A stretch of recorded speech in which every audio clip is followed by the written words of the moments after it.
年初五7點至9點，另一邊開工大吉。因為呢間公司啲人唔係太順啦，咁所以今年我就孤零零咁樣自己一個開工大吉，返嚟辦下工啦。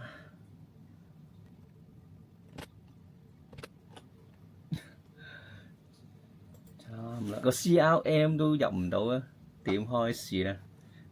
唉，求其 send 個 WhatsApp 俾個客先。咁就冇嘢做，落去揾人拜下年，派下利是先。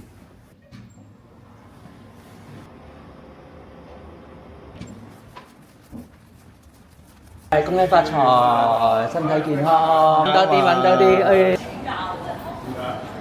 咁呢間海港好過嗰間咩胡椒鍋？梗係啦。係啊，點解咧？你食過都曬兩間。